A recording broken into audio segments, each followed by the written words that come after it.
Only 6 months to go until the midterm elections. Join us right now on the state of the Republican Party and what's at stake in November. Former House Speaker Kevin McCarthy is the chairman of the Alpha Institute and a board member of Ignium. Good morning to you. So here we are. We're in the middle of what continues to be a war, though maybe closing in on a ceasefire or an end to the war soon. I don't know where you think this stands, but also what seems to be a fracture even within the Republican Party. So what do you think is going to happen here, Senator? Or Senator, Well, Congressman, or Speaker. I'm going to call you Speaker. All right. Look, I think what we're going to find is it's coming to an end. And how it ends is very important. The strait has to be open, whereas the material at the end of the day. But I think that's coming to an end. It won't, over time, it'll get there. Price of oil's coming down.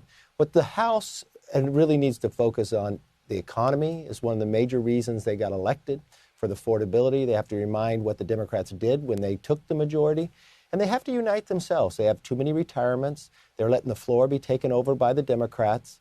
And they've been fighting with the Senate Republicans. Those are not examples to win the majority. You've got to correct your own ship to be able to gain more seats. How important do you think gas prices are going to be, and where do you think gas prices are going to be in the fall? I think gas prices will be down. Will they be down to their lowest points? No. But I think it is important is because it's something people feel each and every week. Republicans won about securing the border, the economy, and just the future looking brighter. You've got to bring those back home, and I think gas prices will be very important by the time the election comes, but I believe they'll be much lower than they are today. So if you were to handicap it now, what happens? What do we actually, on the House side, you think the Republicans lose? On the House side, look, the probability is normally it gets flipped in these off-year elections. They're having these redistricting wars. I don't think the lines are finished yet, but the odds are greater for the Democrats. But the Democrats have problems. For all the problems the Republicans have, the Democrats are more disliked. They don't like the Democratic leadership. Financially, the Democrats are on the weakest point they've ever had because the president has raised so much money. But there's not as many as competitive seats. So even if you say this was a Democrat wave, they wouldn't win 63 seats like Republicans did in 2010. I think you're really talking about a 20-seat margin here at the greatest, and that may even tighten as it comes. For every problem Republicans have, Democrats are just disliked, and they haven't laid out the Democrats what they would do if they win the majority. The Republicans would keep the Senate if the election was today, but it would be close. They would be about 51. There are still some competitive races here. Republicans look like they're going to have to be playing some defense in some safe states. If they're spending money in Texas, if they're spending money in Alaska, and they're going to have to do in Ohio, that's less money to go on the offense in Georgia and North Carolina. So Democrats did a little better job recruiting, I believe. Kevin, what's your sense of just what's happening inside the party as it relates to the president himself? And I say this because, of course, you have folks like Tucker Carlson, which clearly have now moved against the president. I was just watching an interview that he and Megyn Kelly were having with each other.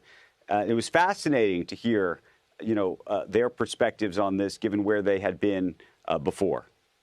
Yeah, that's a disturbing trend that we're seeing, that there's more inter-party fighting than there is focused on a positive agenda and contrasting with Democrats. That's always an opening sign that your election will not go well if you have an internal battle. Something that's unique for President Trump. He was a person that could bring people together, that a Tucker Carlson, a Lindsey Graham could sit at the same table and be united, as we watched 2 years ago in that election. That seems to be breaking, and that's not a good place. A house divided cannot stand on its own. And those are the things I talk about have to be corrected. Yeah. So the question is, can that be corrected? Do you believe that in the next 2 years, Tucker Carlson, for example, will be back with this president?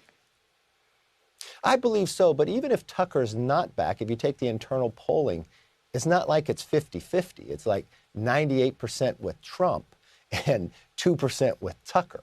So Tucker's not bringing a lot of people there. It's only for when a tight election. If you look at what just transpired in Indiana, this president politically in the Republican Party is stronger than Ronald Reagan was. So it's a unique time. He's also, from a legislatively point of view, he has usurped the Article 1 power. We have not seen a presidency as strong as this since a Roosevelt time period.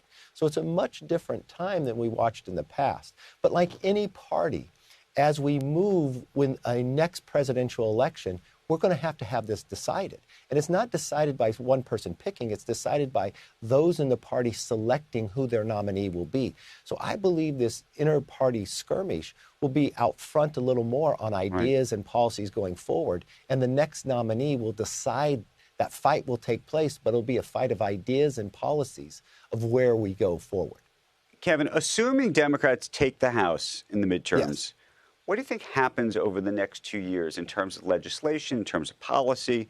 We keep talking about sort of where our economy is. Obviously, the markets are very high. What does that look like to you? Well, right now, it looks like it would only be investigations of the current administration for 2 years. But that could all change. If the Democrats were actually, what I believe would be smart, lay out an agenda where you show you weren't the Democrats of the past, where you're more rational, you're the Fettermans, right? You believe in a secure border. You believe in an economic policy that's different than what Biden did. Then you would govern on that agenda because the public would have elected you on that. And you would be a much stronger party and you'd win more seats. But they haven't done that yet. And if you talk to them, what their agenda is always just kind of an anti-Trump. Well, that doesn't last long enough. But if they were to win the majority, that's right now the only thing they would be empowered to focus, but they'd only be watching their own party about that, and they'd end up in another impeachment. And it wouldn't be successful 2 years from then because the people would look back, what did you accomplish with this majority? It's always better to run on policy ideas, let the public decide that, and then you have more power to govern on those ideas.